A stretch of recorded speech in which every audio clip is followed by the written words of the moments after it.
instructional approach that works well in inclusive classrooms is differentiated instruction. In almost all of the inclusive classrooms that we visited, teachers used some form of differentiated instruction. The teacher in a differentiated classroom tries to understand what individual students need to learn most effectively, and she attempts to provide learning options that are a good fit for each learner. This type of teaching is, of course, very appropriate for inclusive classrooms. Teachers can differentiate their instruction by individualizing what students need to learn or how they will learn it. Teachers can also differentiate by allowing students to select different learning activities or culminating projects to demonstrate or apply what they have learned. Simply put, teachers differentiate instruction when they do whatever it takes to accommodate various learning styles and preferences, so struggling, advanced and in-between students learn and succeed. For an example of differentiated instruction, we travelled to East Middle School and the classroom of first-year teacher Stephanie Kerr. She describes this class as a challenging mix of identified and unidentified special needs students with a wide range of learning and emotional disabilities. With such a diverse group of students, differentiated instruction was a logical choice. Now, let's join Mrs. Kerr for her lesson on Greek mythology. We are finishing a unit today on ancient Greece, and we are working specifically on the gods and goddesses and making connections with religion and how that affects ancient Greek culture. And so we're going to be doing a creative activity where they're required to apply the knowledge that they've already learned. Today we're actually going to warm up by doing a brief fun little game just to get our brains warmed up, and then they have a choice board, and what that means is they get several different choices based on their learning style and the way that they like to show what they know, and they get to choose, and they already have those handouts and they've already kind of decided what they want to do. And so some of them are going to be making a comic strip, some of them are going to write a poem, some of them will be doing charades to show us about the different gods and goddesses, so they get to choose. We got our brains nice and warmed up so we remember the different gods and goddesses. And now, let's take out our choice boards. Let's take a look at those.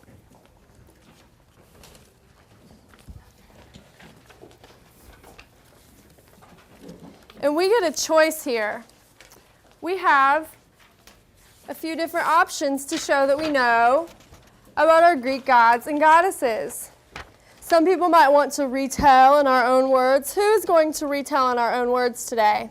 Raise your hand if that's the one you decided to do. Fabulous. We've got some people. Who's going to retell in our own words? Just one person today? Two people? Okay. When I first walked in the door, I had about 5 people come up to me and say, "Oh, you're the 6th grade teacher? Oh, please don't leave after this year." Or they'd say, "Oh, I had that class and I almost quit. It was bad." Just telling me about the problems that they had, and there's a lot of behavior disorder and difficulty and aggressive children and students that have been retained and are quite a bit older than the average 6th grade student, and a lot of struggles. And so, I kind of try to take that with a grain of salt, because a classroom is what you make it. It's not what other people tell you it is. And so my whole thing coming into it was, I'm going to give these guys a new chance, because obviously they've got a story and they feel like they have a reputation, and I want them to be able to have a new reputation this year as being, maybe a class with a little bit more personality, or the fun class, the humorous class, something like that, not the class that nobody can manage. Today, we've got one person. I thought we had more than one person who's going to reflect and write in a journal. You changed your mind? Okay, who's going to change their mind? Because sometimes we think that we want to do one thing, and then we think about it and we decide we're going to do another thing. Who is going to change their mind? Okay, what would you like to do? You're going to retell in your own words? Sure? Okay. The thing I like best about this class is that it's very equally divided. I have about the same number of African American, white, and Hispanic students. And I've got a lot of students that English is their second language. I have some students that are considered special education. They have IEPs and special needs. I have a lot of students that are definitely not on grade level, that are very, very low in their reading comprehension. I have some students that actually read on about a first or a second grade level. I also have students that are exceptionally high in their reading comprehension, reading on more like a ninth grade level. So I've got a lot of different spectrums with these kids. And that, I think that's probably the thing I like best about it, is that they're all their own, they've got their own personality. You're creating a comic strip. Anybody else want to change their mind? And so what I want you to do is take a look at your task sheet that we have here. Hold it up so I know which one you're talking about. Good? You're all with me. Thank you. And where it says task, there is a description of what I'd like you to do. And so I'd like you to just take a moment to glance over that description. I am only asking you to choose a couple of these different gods and goddesses. So I want you to find what I'm asking you to choose. It's different for each one of them. Okay, so I want you to find that part. And when you see how many gods and goddesses you're focusing on, you can put your finger on that. Some of you don't have to choose anything. If you are discussing and coming to a conclusion, I've given you a question that I would like you to discuss. Okay? Go ahead and read the rest of what's under your task, because this is going to tell you what I am expecting of you. That's going to tell me and tell you what I want to see at the end, because we all have a product that we're creating. And then we can look at our score guide. We have 3 points, and that's going to mean you're doing everything I'm asking you to do, and it is free of grammar and spelling errors. So we've got our dictionaries back there if you need them, okay? And we've got our number 2, which means you got most of it together. You did most of it right. Missing a couple things, a couple of details a little off. 1 point means you missed a lot of things there. Not quite sure if you were totally getting what I asked you to do. 0 points means you sat there like a bump on the log and didn't do anything. So I am pretty sure that we will have no zeros in this class. Now, if you have any questions about what is on your sheet, please ask me as I come around. Now I'm going to be coming around to each one of you. And so this is an individual assignment for many of you, but please rely on your neighbors. You can rely on each other if you're stuck, okay? And so you can whisper to each other if you need to whisper.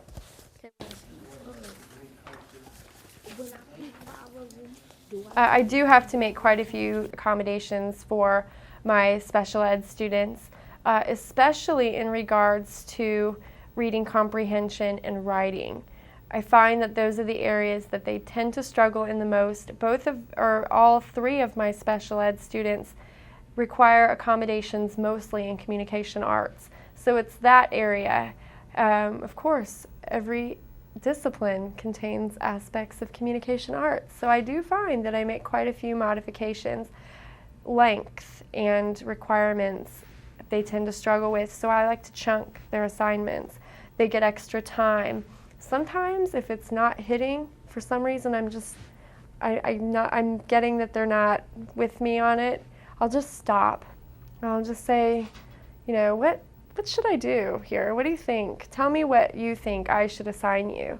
And we'll talk about it, and most of the time they will come up with better ideas than I would, because they know themselves, and we have to give them credit for that. You know, it's not like the special ed kids don't want to perform. They're not labeled because they're bad students. They simply have different needs, and who else knows better how to express their own needs as the students themselves? Okay, and so you can whisper to each other if you need. You bet. You can use your hands, you can use your feet. What else could you use besides that? You could use your eyes. Could you use your mouth? Are you sure you couldn't make facial expressions? I bet you could. Like, he asked me the question, and I tell him what I think, then he write it down, and I ask him the question, and he told me what he thinks, then I write it down. In my classroom, I have some diagnosed students that have IEPs and special needs. I have several students that are undiagnosed, be it behavior disorder, passive aggressiveness, I think many serious emotional disorders that definitely affect my ability as a teacher. I have students who will, they're very violent physically. They have hit teachers, they hit other students. I have students that sell drugs on the street, gang activity. We have a lot of students that are just that way, and I always make a habit to know but not to know too much, because it feels like the more you know about that, the more you make decisions about them that limit their ability to step outside of maybe the stereotype they've created for themselves. And so I've tried to use positive behavior management and positive reinforcement. Four positives to one negative is kind of the ratio I try to go by. And I feel like that really has helped them demonstrate self-control. And that was my whole principle, is we all have urges, we all have maybe difficult home lives, we all act out, but we can show self-control and be more successful despite our difficulties. Yes, that's exactly what you're telling me. And I do want to see in there's one thing I really want to see, and that is a summary of what their purpose is. Okay, because you could tell me that their name is Hermes, but who is Hermes? What is he doing? What is his purpose to the ancient Greeks? That's the information I want to see first in your summary before you start making your own connections to that. Okay? So can I start off with my favorite? You start off your favorite. And in fact, before you begin, you might even want to just look at your notes and circle the ones you're going to choose to focus on today. That's going to narrow it down for you. What do we write about? Okay, so you have a question on here that you need to read over. Do you have your task sheet? Yes. Okay, good. And so it says, discuss this question with a partner. You got your partner, you're set. Why were the gods and goddesses important to Greek culture? And this is kind of what we talked about the other day. I mean, your house is a mess. You don't have enough food to put on the table. What are you going to do? You're going to go to the gods. And so why are they so important to Greek culture? How are the gods and goddesses so helpful to the ancient Greeks? That's the first part. And then I want you to make connections between the ancient Greek religious beliefs and their way of life. So they have all these different gods and goddesses, right? Why do they have all those? Why can't they just have one? Why do they have to have so many? What's the point of that? I want you to be thinking about those things, okay?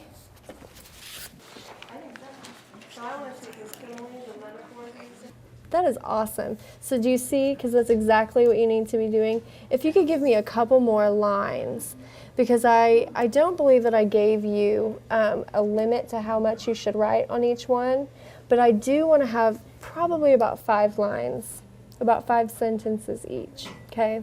So write along those same lines for all 5, then you will have it down. This is just like a scratch paper. Okay, so that's your sloppy copy, and you're going to move over to a neater copy? Good idea. Very good. I want you to check the spelling of this word. And where's our task sheet? You can hold on to that just in case you still need it. Okay, we're choosing 5. What else could you do? What kinds of things would the goddess of love do for the ancient Greeks? What kinds of things would they do? Send messages to the people they love. Okay, so she could be a messenger for love notes. I'm sure you guys could use one of those in here. And what else could she do? Could she help people fall in love? No.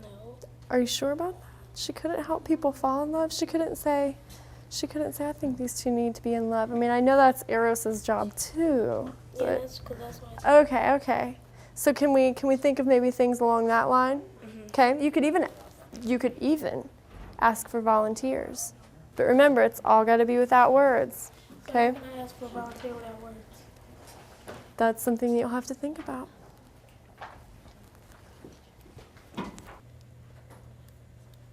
That is so good. Can you share that with the class? I could read it for you. Do you want me to do that? Is that okay? You guys, would you like to hear a piece of work that's going on back here? Very creative. Yeah. Try and guess who this is about. You are the goddess of love. You seek from above to help people show love.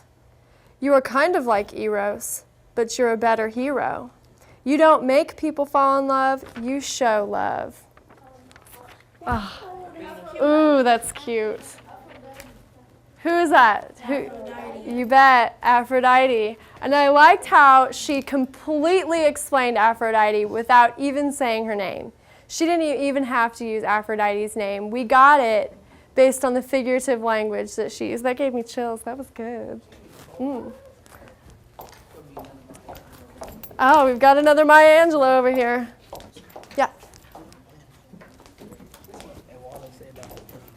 I do try to be very patient with their questions, and I really try to be thorough in getting across what I'm expecting, because the more they ask, that means the more they're interested.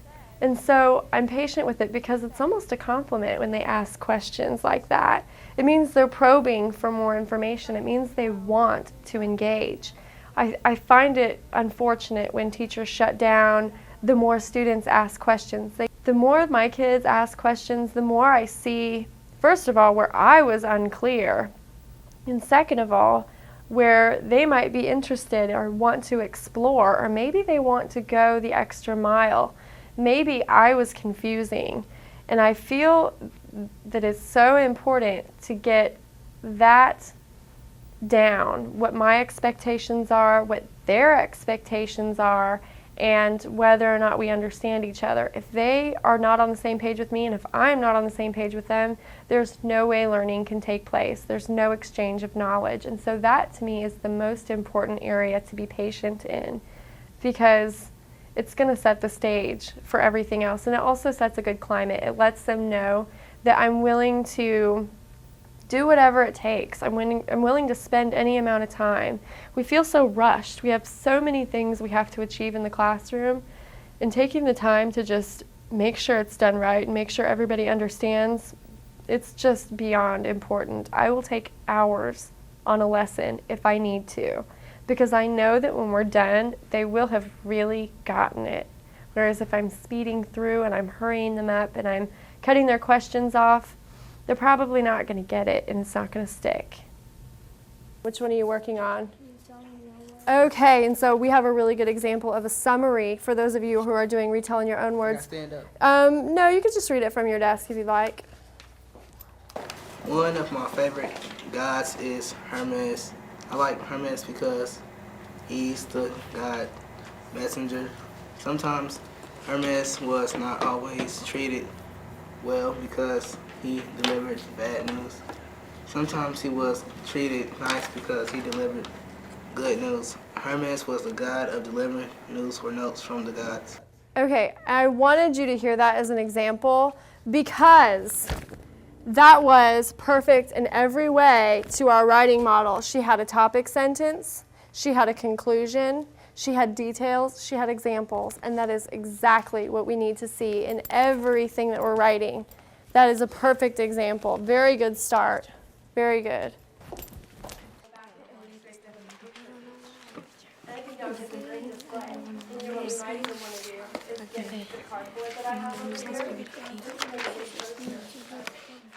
Are you guys ready to show active listening? This poem is a lot more explicit. It says, "You may show love, but you can make people show it. They might be shy or embarrassed, but with you, they can show much more. Your feelings are telling you to let your love out, but at the same time, you're telling yourself to let it in. You can be a little cruel with your pair, but she'll let you share your love." Do you see how that's different from the last one? But it's still very poetic, very figurative, and we get a picture of who? Who are we talking about? That's right, we're still getting a picture of Aphrodite in our heads. This is very good, and I wanted you to hear the difference of the two poems because we've got the same kind of project going on back here, but two different products, two approaches to the same thing. Very good. Thank you for letting me share that. Are you ready? Okay, and we are also ready to play a little charades. Are you guys ready to show active listening? Yes. Okay. Thank you. After the 30 seconds, we are going to try and guess who she's doing, which god or goddess she is doing. Are you ready? Okay, let's show Patricia active listening the whole time. Active listening is very, very important. I have, made very good active listeners out of these students. My biggest pet peeve is when you get in front of somebody, a group of people, and they're chatting and they're not paying attention and they're half listening to what you're saying. It makes you feel very, ignored, neglected. It just doesn't make you feel good. I think it is so important that students know how to be good listeners. And active listening in my room means that you're not just listening with your ears, you're listening with your eyes, you're listening with your body language. So we've actually gone over several times throughout the year what it looks like and what it sounds like to be a good active listener. They're sitting up, they're giving you eye contact, they might be nodding sometimes, they're definitely showing you with their body language that they're listening. And when you point to their attention that they need to be doing that physically, it also perks their ears up too because they're in a mental position to pay attention. And they're also giving people common courtesy and respect. Okay, who knows? David, who is it? Demeter, And the mother, goddess of the grain. okay, and who are they? Isabel? Demeter and Persephone. Persephone. It's kind of a hard one to say. Persephone. And how did you know that that's what she was doing? Because she was like picking up grain and she went over there and fed her. Yeah. She was planting food. You could see her and then she was harvesting the food. That was really good. Thank you very much, everybody. Let's give Patricia a round of applause for being very, very brave. Does anybody else want to share what they have so far? Because I know that we're really not quite finished. Patricia's going to be your reader? Okay, very good. Here, I'll deliver so you don't have to get up. Okay. And so, can you just share this paragraph right here? And let's just hear what this retell has to say. Aphrodite is my favorite goddess because she is the protector of love. She helps people with their love. If I had one wish to the goddess of love, it would be. It would be what? I want to hear what it is. What would it be? If you had one wish to the goddess of love, one wish only, what would it be? To fall in love with somebody. Maybe somebody good looking. Maybe somebody with, some money in their pocket. Maybe somebody with a good job. Maybe just somebody who treats you really nice. Very good. Thank you for sharing. And if you're not finished with your poster, that's okay. You can just take a little bit of time to finish it up later. I see that a lot of us are really showing what we know. I see a lot of you really do know about these Greek gods and goddesses, not just their names or who they are, but why they're important. But let's go ahead and just wrap up what we're doing for now because I think we're just about out of time. Go ahead and finish up your last sentence. Yes? You're done with yours. Fabulous. Fabulous. Some of you are not done. Oh, wow, you've got a lot written. Some of you are not done, but that is okay. We'll have just a little bit more time to work on this during downtime away from other projects. Give yourselves a hand, you guys. You did a really, really good job. I see a lot of good stuff, and I've heard a lot of good stuff. Thank you for those people who shared and really went out on a limb today. Good job. Something that I was so impressed with was I think a lot of students are scared to do things like charades or do the poems because they're afraid that their peers are going to judge them. And I think that what they were able to see is that their peers are really going to be respectful and they're not going to be so judgmental.